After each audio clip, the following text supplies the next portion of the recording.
Kunjani yakwethu? Sikhona njani? uNyazi lo uNkulunkulu. Amen. Abanye abantu emkhathini njengoba sikhuluma nje kuyisabatha namhlanje bathi hayi noma ungayibambanga ekhaya emsamo uyibambe kushembe nje kulungile. Omunye ethi hayi noma ungangayibamba kakhulu kushembe uyibambe emsamo kodwa nakushembe lokhu uthi ilunga kakhulu emsamo. Kuyikona kuyikuphi uNkulunkulu asipha kona namhlanje ba? Abamshumayeli indaba yalapha ekhaya noma indaba kaShembe ngeke umkhonze uShembe uhamba wedwa. Uma efika ubabamkhulu lapha kulelizwe uthi ngithunyelwe enzalweni kaDingane benosenza ngakhona enqubo isobala. Iningi lethu ke alibabonanga labantu abanqulu isobala. Kodwa obaba bethu nomkhulu bethu bababona noma bona bekhule abantu bengasabhinci. Okusho ukuthi masithi uShembe ngeke umkhonze uhamba wedwa.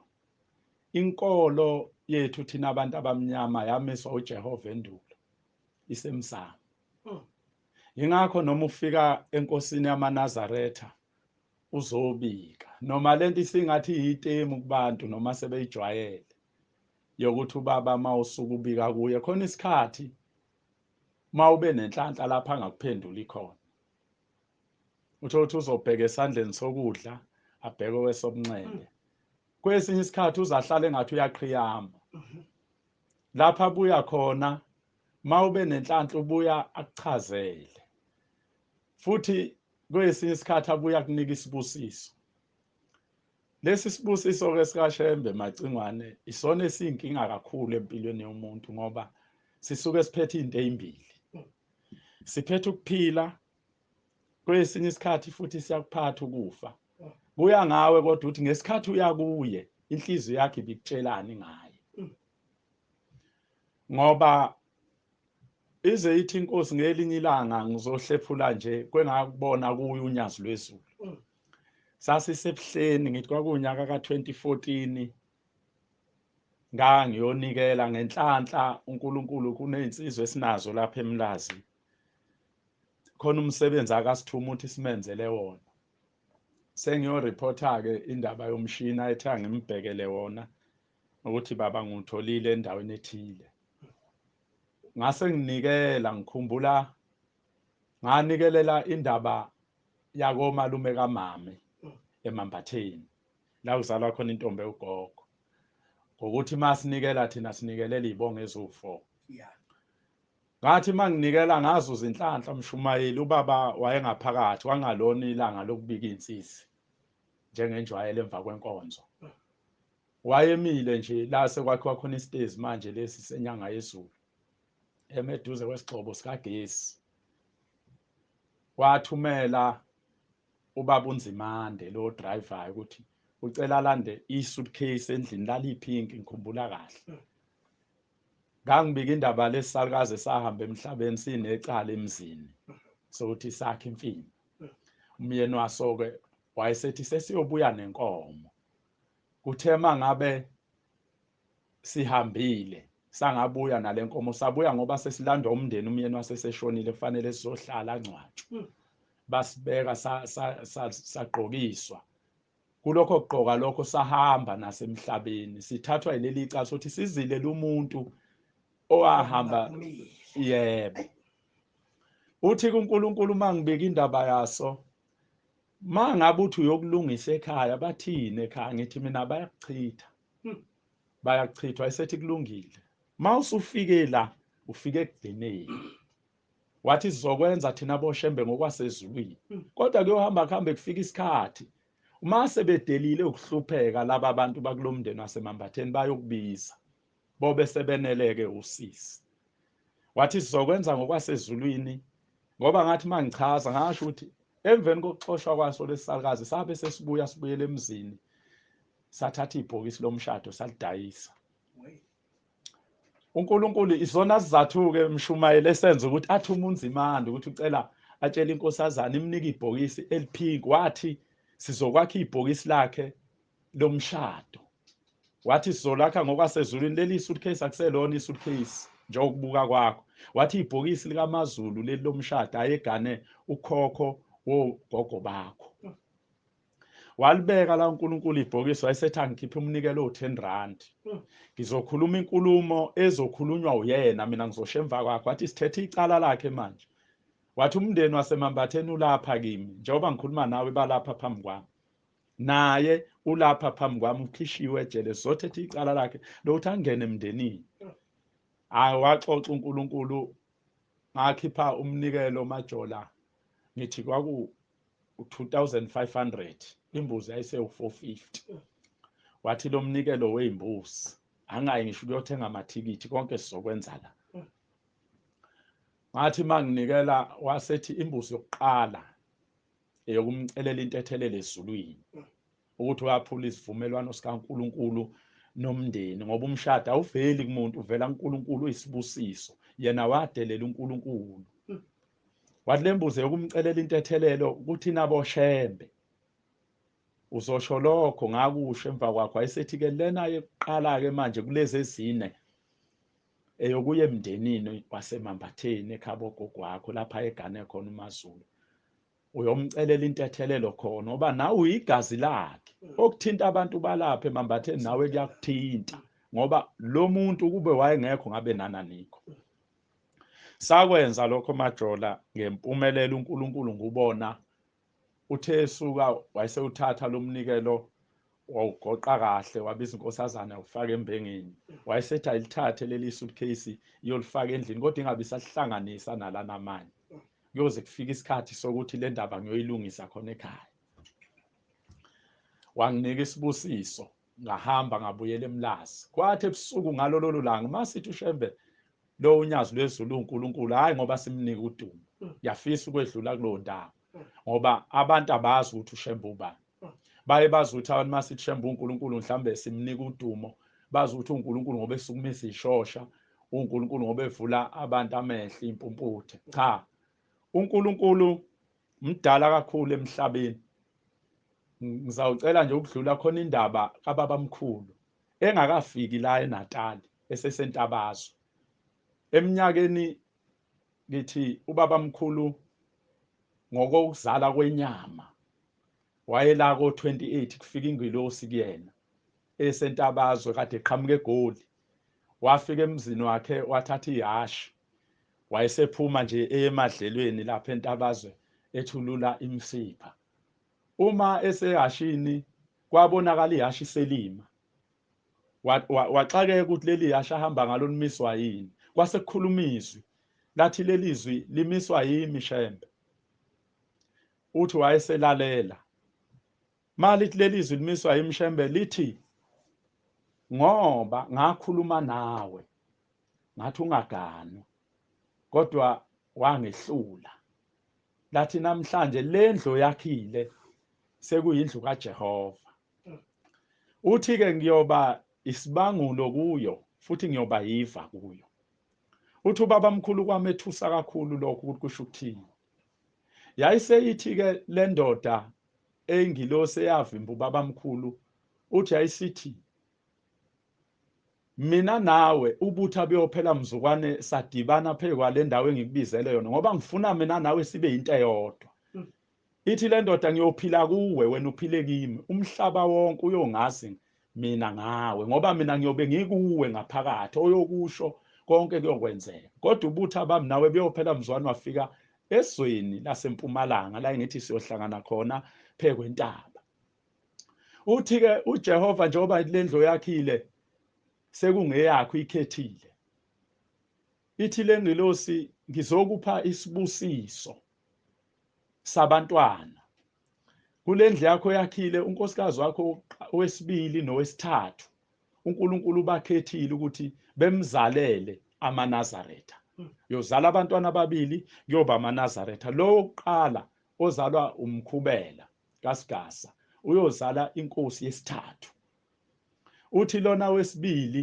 kaMagadeni kaNgwenya uyozala inkosi yesibili uthe insukwini zokuhamba kwakho macingwane ushembe ekhuluma entabazwe ngoba thina uNkulunkulu esimazi ushembe nalona wayekhuluma kubabamkhulu kwakushembe wayesafuna indawo azohlala kuyo ukuze abantu bembone, ngoba sasingeke sikwazi thina ukukhonza uNkulunkulu okhuluma ngezwi engabonakali. Thina amaZulu silukhuni, asikholwa kalula ngento engabonakali. Yingakho sifuna ukuyibona lento iphambi kwethu. Yingakho nabantu mabefika amacingwane kubaba bakholelwe ngathi ngaba nento ababuya nayo. Wazi wagcina nobaba mkhulu esebenzisa amafutha enkomo ukuthi aphilise ngawo abantu, hayi ukuthi amafutha aphilisayo umacingwane kushembe. Ushembe izwi eliphilisayo. Kodwa manje ngenxa ukuthi thina sineyinkolelo ukuthi mawuye kushembe ngathi ngathola noma owesitaptap azothi angikudle noma ngugcobe lapha kubhlungu khona. Uvaselina wenzi lutho, ngifuna ukuqinisekisa lokho. Izwi likaShembe liphilisayo elithi inkosi ikubusise. Yebo, uma engashongo ungawuthenga uvaselina uhambe uyidlele kodwa ungasebenzi. Ngifisa ukuthi ke macingwane kwathi uma lelizwi likhuluma kubaba mkhulu lithi lamakhosikazi amabili uNkulunkulu wakhethile azomzalela abantwana aboba amaNazaretha, yayisimnika amagama abo ngoba amagama sezulwini ngeke siwabiza, ayazi amaNazaretha. Futhi nomhlaba uyazi ukuthi sikhuluma ngoShembe. Ithi ke insukwini zokuhamba kwakho kuyovela ilanga. Uthi ilanga liyokhanya kakhulu, liyoletha inkazimulo emhlabeni yakho. Uthi kodwa kuyohamba kuhambe ilanga liyogana lizale isizwe esikhulu sakaShembe. Kodwa lesizwe sakaShembe liyozala, ithi liyozala isizwe esinonya, okuyothi inkosi yesithathu ikhishwe emzini wasekuphakameni, kuyochitheka igazi. Lento yayikhulunywa ingilosi kubaba mkhulu esentabazwe engakafiki la. Lento eyenzeka enyangeni yeSulu. Ithi ke lengilosi kodwa emva kwelanga kuyovela inyanga yeSulu eyophakama ikhanye phakathi kweyidalwa zomkhathi nasezinkanyezini. Ithi udumo lwakho ke Shembe liyoqhamuka enyangeni yeSulu. Nangampela inyanga yeZulu yaphuma ekuphakameni. Ithi ingilosi ungisize. Uma kwenzeka esephuma kunabantu ayophuma nabo bemlandele beye kulomuzi omusha ayobeyowakha. Bese bengisize bonke abantu abayophuma nenyanga nenkosi yesithathu emzini wasekuphakameni mabefika kulomuzi omusha oyokwakhiwa inyanga yeZulu. Bonke abofike bebhajadisa ukuze ingilosi yakulowo muzi bemukele. Uma bengabhajadiswanga kuyohamba kuhambe bekhumbule ekuphakameni bese beyahlubuka. Uma ukuthi kuumuntu oyibukayo izinto nonakayo, abantu abaningi abahlubuka ebuhleni, abantu abasuka ekuphakameni. Akuhlubuka abantu abaphendukile, baphendukela ebuhleni. Kuhlubuka abantu ababesekuphakameni nabayinzalo yalabo ababesekuphakameni. Isizathu yini? Laba abantu abasekuphakameni abafika bangabhajadisi kunalokho bona bafuna ukubhabhadisa abafikayo. Ngisho ukuthi ke macingwane Mshumayeli, uma ngithi udumo likaShembe ludala futhi la prophet ukuthi liyovela enyangeni yeZulu, umuzi wasebuhleni akaze kushiwo ukuthi uyophela. Futhi njengoba sisonyazini lwezulu sekulona udumo olwakhulunywa ingilosi owathi ubaba mkhulu yathi mayisivezwa ayibona ukuthi uGabriel ingilosi yomkhathi. Uma lolu dumo likaShembe lufika, ngizama ukuchaza la ukuthi uNyazi lwezulu lolesululandela luthixo futhi uphelele ekuseni emini intambama ngeke lishintshe. Ola kwenza amacingwane ngalesi sikhathi nginikelela lesisalukazi luthi inkosi kubusise, wonke umsebenzi uhambe kahle, usethethelelwe nasemndenini usengenile. Ngase ngihamba ngibuyela eMlazi lapho engihlala khona. Mangisemlazi ngilele bese ngiyabona kuqhamuka insizwa eyahamba ezalwa isona lesisalukazi, bathi yahamba ineminyaka emibili. Iyona eyaqhamuka isinsizwe isindala. Ithi kumina, hawu sawubona mntaka anti? Bese ithi mina yebo. Ithi uyangibona mina? Ngithi mina cha angikwazi. Bese ithi mina hayi ngizalwa umama lona okade kuthethwe icala lakhe namhlanje ebuhleni. Bese ngithi mina umama ubani? Ithi uMazulu owayegane umbuzeni. Ithi umbuzeni ubaba, uMazulu umama. Ithi ngesikhathi usebuhleni kuShembe kuthethwe icala lakhe besikhona, ngoba umama lokho ahamba emhlabeni bengahlangani nomndeni wasekhaya ngenxa yecala lenza kufunakala nebhokisi lomshado. Uthi ibhokisi lo muntu uma eganile emacingwane kalipheli noma libola kuyafuneka ukuthi nithenge elisha bese nilivusa ngembuzi ngoba lo muntu lapha ekhaya wangena ngenyongo waphatha isinqindi uthi alipheli kodwa manje ke naliyeka labola laze laphela uyobuya bhubha umndeni wathi kumama uthi angizombongela ukuthi konke ubukuyele enkosini yamaNazaretha akhambe kahle ungenile emndenini sengithi mina pho uphi wathi khona into engifuna ukukhombisa yona ngase ngithi mina ngikhombise wathi uyabona lapha ekhomba amaliba ngathi mina ngiyawabona kodwa akuwona amathuna ngibona amatshe angamagolide wathi hayi akuwona amatshe la ngamagolide wathi amathuna lana semambatheni njengoba uwabona ecwebezela nje egolide ngithi mina uthi phela ushembe usewagezile khona lembuzi yokuqala enikhulume ngayo noshembe nathi yokumcela entethelele emndenini uthi ushembe uyibulalile ukuthi wena umbonanga uyibulalile wakhipha inyongo ohlambulula amathuna wathi ubageza bonke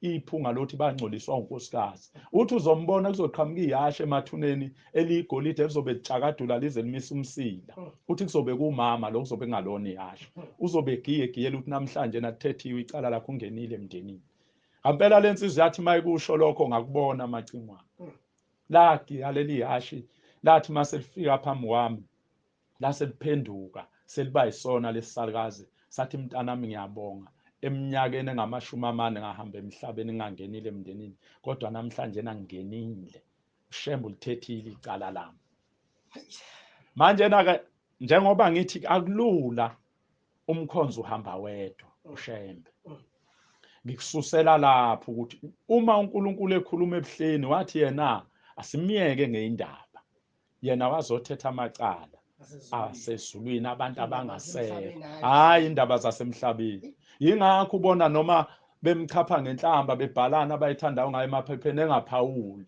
ngoba kubhala abantu abalele okuyibona ayeza kubo okuyibona akhuluma indaba kubhala abantu abasazofa amacingwane kusasa befuna ukuyocela into ethelele ngezinto ebebeyibhala emaphepheni ngaye ngoba ushembe uyinto yonke noma ungathini ngaye angazi ngamfanisa nani ushembe ngoba ngisho ushembe ungalithatha amacingwane uyomphose endlini yangasese kodwa zonke izinto ezikhona emhlabeni ziyomlandela ephakathi lapho wena ubuthi uyamngcolisa bafuna ukubona abantu ukuthi yini lesithelila emhlophe ngoba ushembe akangcoli macingwane bafuna ukubona lento emhlophe bayodonswa ilento emhlophe engenela thina amaNazaretha acingwane noma athiwa ushembe bamthatha bamsabi akukho lapho esingesifike khona uNyazi lwezulu ngoba luphila kithi egazini emzweni yethu ngelinye ilanga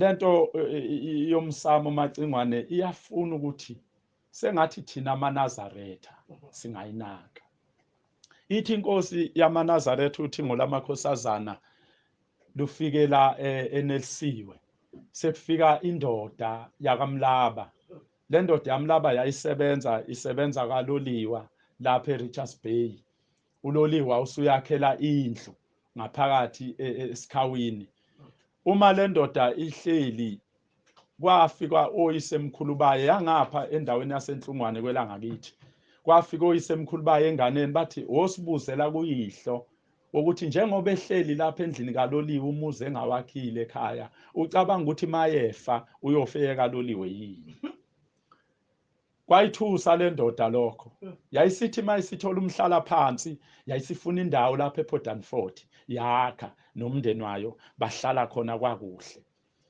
kukuhle nje kungazelele lutho umfana wabese hamba uyobhukuda nabanye olwandle uneminyaka ewu21 lo mfana wathathwa ulwandle kangabuya babuya laba abanye bafike basho kubo kwafuna bakhathala kanti uNkulunkulu uzofika enelisiwe kuzokwenziwa isikhumbuzo senkosi ilanga uma laba abantu sebefune kwathiwa ke niye nakushembe bafika enkosini uThingo bayibika le ndaba ukuthi baba salahlekelwa umfana ngesikhathi esithile sekunesikhathi esingaka hamba ithi inkosi yamaNazaretha inkosi nibusise nizomthola umntwana uthi lona hayi baba ngathi awungizwanga kahle usenesikhathi eside ahamba uthi uJehova inkosi nibusise yayisihamba le ndoda yakamlabe yabuyela kwayo nezingane zayo nomkayo sekuthi intambama kufika umqalo wendlela ufika kumfundisi umjado uthi mjado ubabonile laba abantwana bakamlaba akade besenkosini uThimo.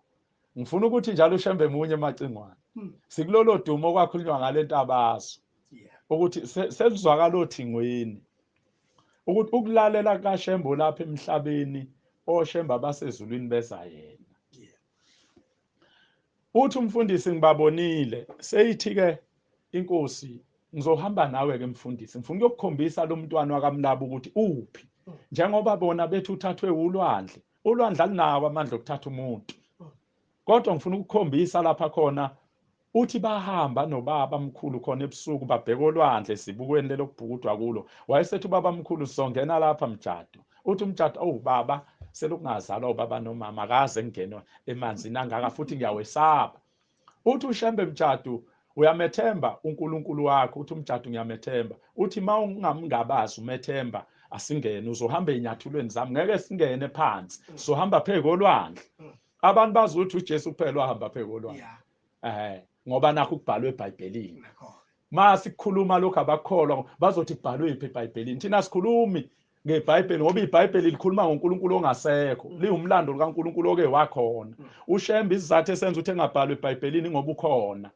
incwadi nombhali wayo macingwane ayisebenzi isikhathi esiningi esaphila isebenza esefile kuze kuthiwa usibanibani wenza umlando othile nokuthi ushembe manje uhlelo nomphela sikwazi ukubhala ngayo iBhayibheli ngoba phela ingane ziyafike yebo ayifikanga yayisijika ngoba ngithi kuthiwa lapha emkhombeni weinkomo yafike yakhanyisa yayisi ibuyele emumva ngoba yayikade ilethe izazi ukuthi zimbone kodwa la ekhaya yafika yehla izazi ezazilandela ezathi ifike yasho lapho kwathi iphelele yebo zasezithi kufezile kuphelile ngeke phela kubhalwe ngoba manje indaba yethu thina abantu abamnyama kwazi ukuthi into engekho uthena ke uma bengena uthi bahamba phezulu olwandle baze bedlula indawo engamabhelunde uthi yayisithi inkosi ngicela ubuke phansi emanzini uthi wayesebuka yayisithi ubonani wathi ngibona amadoda amane aphethe induku afake ongiyane ekhanda abhincile phambi kwawo kunomzimba ovundlile womuntu kodwa lo mzimba usuneyimbobo ahlala amadoda esiqhube lesi sidumbu ngenduku ukunokuba aphuma aya naso phakathi impela olwandle uthi wayesethi ke mfundisi lo mfana umbonayo umfana wakamlaba kade bombika enkosini bethu athathwa ulwandle uthi labo babonayo oyise emkhulu bakhe abazali babwakhe nokhokho bakhe lo mfana uthwele icala likayise njengoba umbone lapha nje ufele icala likayise uyise wasuka endaweni yasemakhaya ezofuna umsebenzi empangeni mayese utholile umsebenzi empangeni wakhela uloliwe indlu wayeselanda umndeni wakhe emakhaya wazohlala nawo lapha endlini yakaloliwe mayese thatha umhlala phansi usefuna enye indawo wakha wahlala kwakuhle uthi abanikazi bomuzi njalo babethi bayafika ekhaya ntambama izindlu ivaliwe ile ngokhiye umuzi sekwene egcekeni akucentwa lishanelwe igceke noma kodwa akekho kwahanjwa hle kahle lapha edolobheni uthi ke basebethi bayobabheka ukuthi bahamba bashona ngaphi base behlangana nalomfana ehamba nabangani bakhe beyobhukuda olwandle base bethi bazobamba lo mfana abe inkomo yenhlawulo kayise luthi wabedelela wahamba enxiweni engavalelisile uthi kuzohamba ke emjadu kusasa ufike wenza inkonzo kavuka nathi bese utshela abantwana bakamlaba ukuthi ulwandle lizomkhipha umfana ngo1 nokuma liyomkhipha engasekho sokhuluma nabo bewubuyisa umzimba wakhe ukuze amncwabe uthi ngampela ngahamba ngakwenza lokho ngo1 ngampela lamkhipha ulwandle umfana ngibatshela lokukhuluma le ndoda ngichaza ukuthi macingwane uma sizothi uzomkhonza yedwa ushembe ngeke kuyohamba uphelele endleleni ikhiphe lento ngoba hamba wedwa nomsushayisile awunayo umncengeli akekho umuntu ozokuncengela ukuthi hayi inkosi ingane lena iyaphambuka ingane uyishanga sokudla uyigone ngosokunxele yashayelwa icala likayise ukuba kushembe wayengezanga ebantwini abangasekho ubani wayezoyokhuluma nala makhehla akwamlaba esephansi kolwandle athatha umfana thina siyaya kushembe macingwane luthi uNyazi lwezulu ngelinye ilanga uma nginikela luthi mawunikela unikele kanjani ngithi mina baba ngiye nginikele nje ngibiza isibongo lithi umuzwa kini awunalo yini igama ngoba khona enye into leyo eshaya thina amaNazaretha yokuthi ngisuke lamacingwane mhlambe ngithenga izilwane yonikela ebuhleni uSamakhosi njengoba ngumkhathini nje nginikelela umndeni wakithi kaKhoza nikelela umndeni wakomalume amkhizi ngibale yonke imindeni ayuthi yabona uthi ushembeke uma ubiza isibongo bangakanani abantu bakwaKhoza emhlabeni mawufika wena unikela ngembuzi ke uthi unikelela abantu bakini kaKhoza bangakanani abantu bakhoza uthi mhlambe kungenzeka wena lokhoza okhuluma ngayo niyindlu yokugcina esibongweni sakaKhoza niyindlu yokugcina thina boshembe uzosinika lembuzi sifike sime esangweni lesibongo sakaKhoza ngoba singeni kubona phakathi uthi sifike sime eqhugwaneni elibhaliwe ukuthi abakwaKhoza la akuhlukanisiwe ukuthi uKhoza muphi sifike sibeke lomnikelo bebangisane ngawo bona bonke mhlambe bethi bafika abakini bafika usekho lomnikelo ububeka ngoba manje awuqondisanga egameni yebo ukuthi uya kwamajola nakho ke uthi mawunikela noma ukukhuluma wokhuluma bese usho ukuthi emzini kaSibanibani igama lawo lithi kwabhekozayo emzini kaGeorge Ngwenya nakho Ngwenya kangaka undaba kaSini uthi ke thina boshembe sisuka straight ke siyendlini yakhe lo muntu ombizile negama lomuzi ngoba wena lapho ovela khona kodwa into edala mawunikela kube ngathi impendulo ziyaphuza ukubuya ingoba enikelela isibongo hayi igama lomuzi okuwo vala mkhathini kule mizuzu emithathu mfowethu sibheke laba abafisa ukusixoxela nabo imanga bazenzelwa yilo uNkulunkulu emakhaya yabo amen angibonge mshumayeli ithuba lokuba nami ngizophefumula ngoNkulunkulu esimkhonzayo uNyazi lwezulu ngibonga futhi nomusa wakhe omkhulu angenzela wona entweni eziningi engengikwazi ukuyibala ngenxa yesikhathi kodwa okukhulu kakhulu engubongayo ukuthi wathi uma ehlala ngomhla ka3 April 2011 kwavuma inhliziyo wathi mayifuna inhliziyo zamaNazaretha neyami wayithola ukuthi iNazaretha lithi yavuma yokuthi cha unyazi lwezulu